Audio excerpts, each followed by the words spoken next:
Merci à vous de nous suivre sur la première chaîne malienne en information continue. Bienvenue aux informations.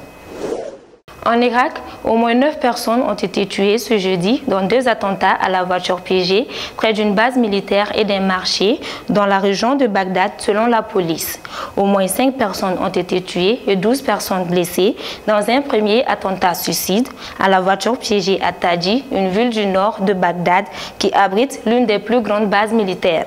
Une autre voiture piégée a explosé dans le quartier à majorité chiite, Jadida, faisant au moins 4 morts. Il n'y a pas eu de revendication pour le moment, mais le groupe djihadiste État islamique a revendiqué tous les attentats dans les derniers mois.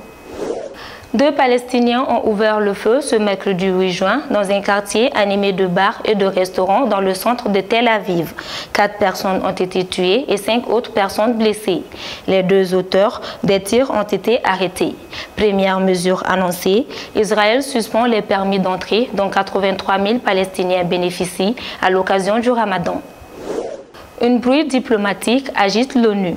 L'Arabie saoudite s'en prend aux Nations unies pour l'avoir inscrite sur la liste noire des pays qui violent les droits des enfants dans les conflits armés. L'organisation accuse ce pays d'être responsable de la mort de centaines d'enfants tués dans les bombardements au Yémen.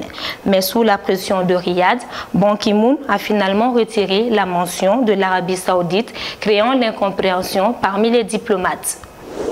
La police de Papouasie-Nouvelle-Guinée a ouvert le feu ce mercredi sur des étudiants qui manifestaient contre le Premier ministre dans la capitale, où 23 personnes ont été blessées lors de heurts imputés par les autorités à des agitateurs politiques. Depuis un mois, les étudiants boycottent leurs cours pour demander la démission de Peter O'Neill. Ils protestent contre son refus de se soumettre à un mandat d'arrêt lancé à son encontre en raison de corruption.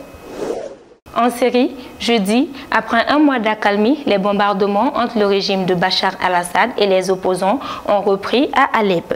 Si le régime largue des barils d'explosifs, les rebelles tirent des roquettes, faisant des dizaines de morts des 2 côtés de la ville. La seule route de sortie hors d'Alep pour les quartiers rebelles est de facto coupée depuis jeudi en raison des bombardements du régime. Les secteurs tenus par les insurgés, où vivent quelques 200 000 personnes, sont ainsi totalement assiégés.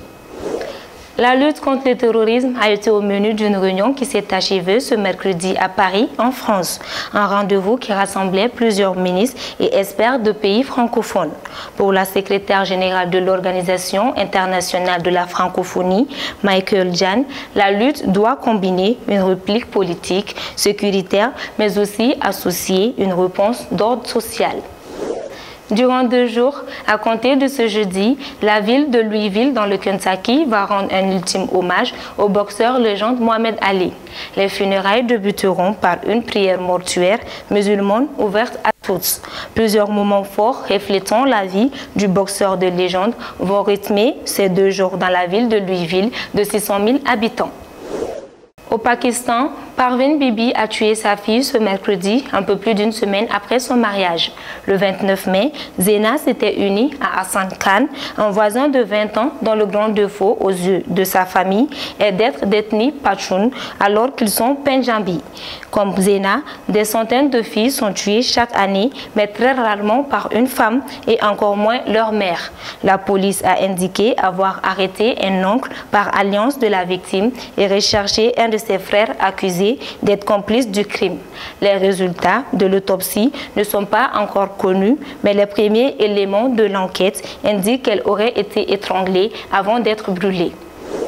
C'est tout pour cette page internationale de votre Flash Info. Merci de l'avoir suivi. Vous pouvez revoir cette édition sur m24tv.net ou sur la page Facebook de M24 Télévision. Bonne suite de programmes en notre compagnie.